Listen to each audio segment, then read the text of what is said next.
Mr. Speaker, we are happy they are showing a picture trying to embarrass the former finance minister. We've seen, but very soon, let me assure you that somebody, a senior appointee who is in charge of this tribe net, would go to jail.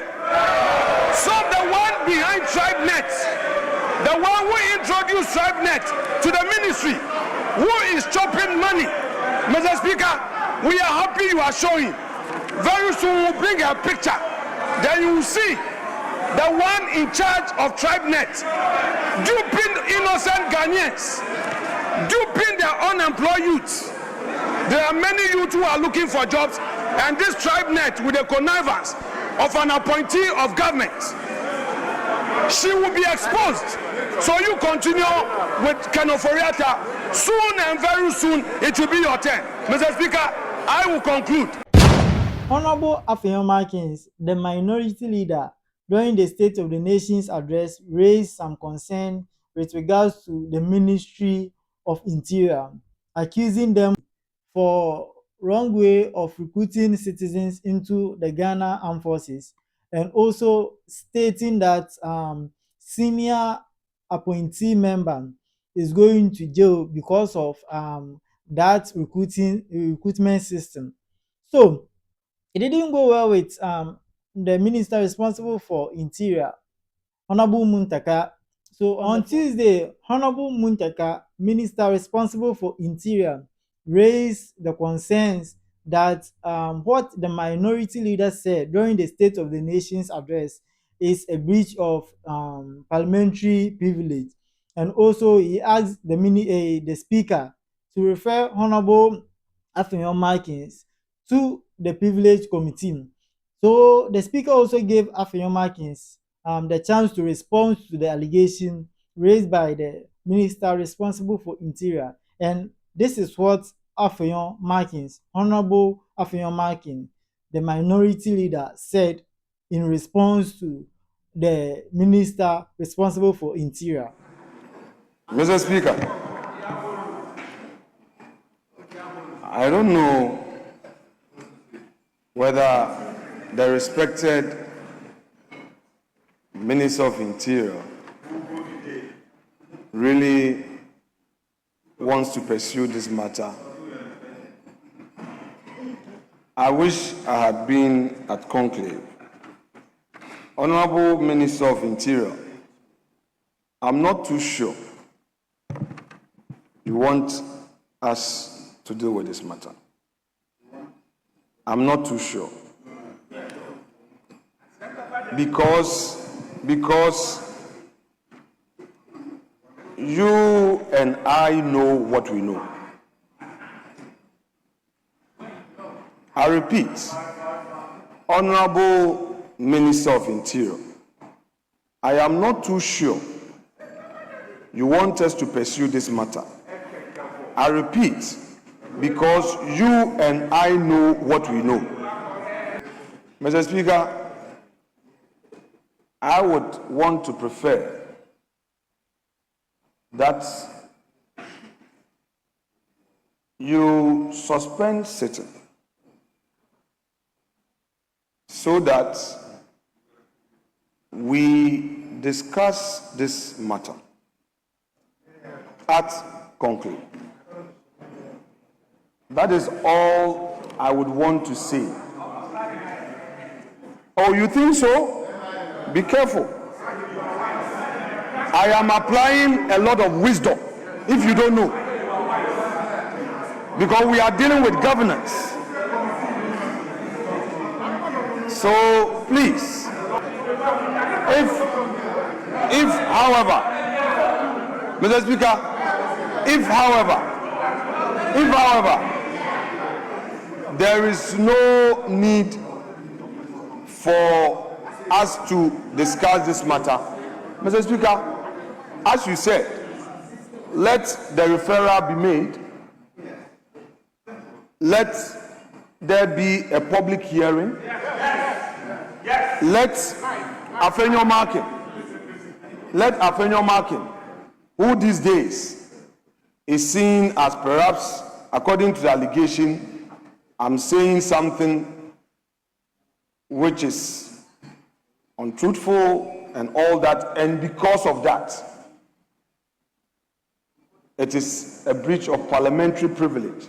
Mr. Speaker, I will avail myself, should you exercise that discretion, to a public hearing, and then the matter can be brought to a peaceful rest.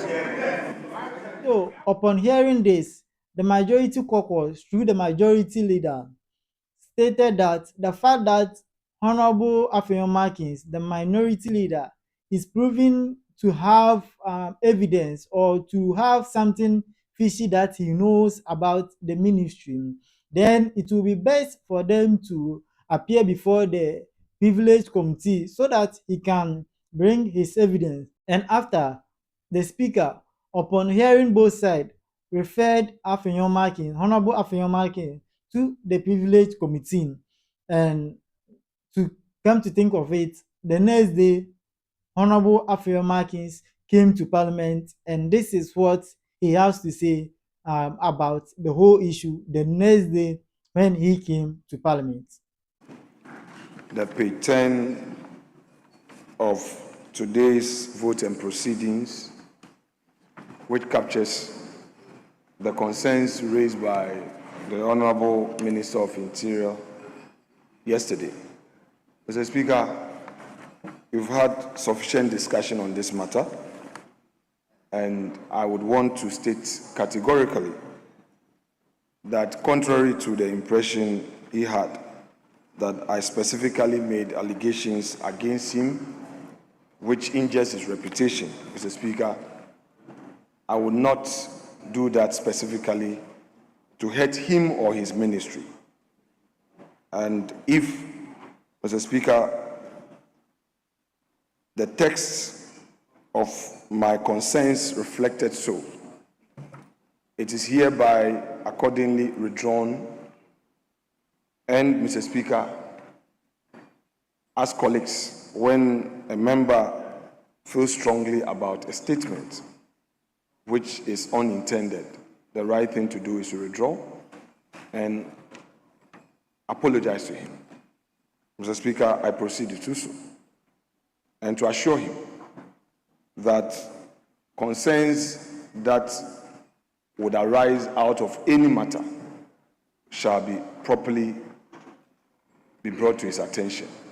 But on this matter, as I've said before, I will repeat it for Hansard, that anything related to him or his ministry is withdrawn. And again, apologies to him. Mr. Speaker, that said, I leave matters to rest. So, the Honorable Afenyo Markin, on the floor of Parliament, apologized to the minister responsible for Interior and his ministry, and also citing that what he said isn't right, and therefore they need to respect each other. So they should bring the matter to a rest. So the minister, Honorable Muntaka, also responded to Honorable Afenyo Markin. Thank you very much, Mr. Speaker. Mr. Speaker, it is painful to be wrongly accused or your action to be misconstrued and be labeled differently from the intention that you have, especially when it's connoted with criminality and heavy wrongdoing. Mr. Speaker, I've had a great privilege of serving in leadership in this House, probably with a greater respect and with all humility to my colleagues. For those of us sitting in the chamber now, I have served in leadership longer than anybody, and I'll be the last to thwart efforts of leadership in trying to help run this House, except to say that, colleagues, remember most of the times I keep saying, please, let's respect each other. I will be the first to always say that fight for the right thing to be done. Make sure that wrong things are not done. But let's not do it as though we intend to destroy each other. I am heavily hurt and heavily worried. But who am I to say that if a colleague acts using the same spot or the same microphone in the same chamber, now comes back to say he has withdrawn and is apologizing? Who am I to say that I'm going to play God and I will not accept it? I accept it wholeheartedly, and I pray that this guides all of us, myself, the hardworking service commanders that I have, the hardworking staff at the ministry, for us to continue to do the right thing, and to also assure the minority leader and the minority and the whole House that if there are anything that they think needs our attention, we'll be more than happy to look at them and address them. But I want to thank you, Mr. Speaker, because even if we go to privileges and a member that you are referring to privileges goes there to say that, I'm sorry for what I have said, it ends the matter.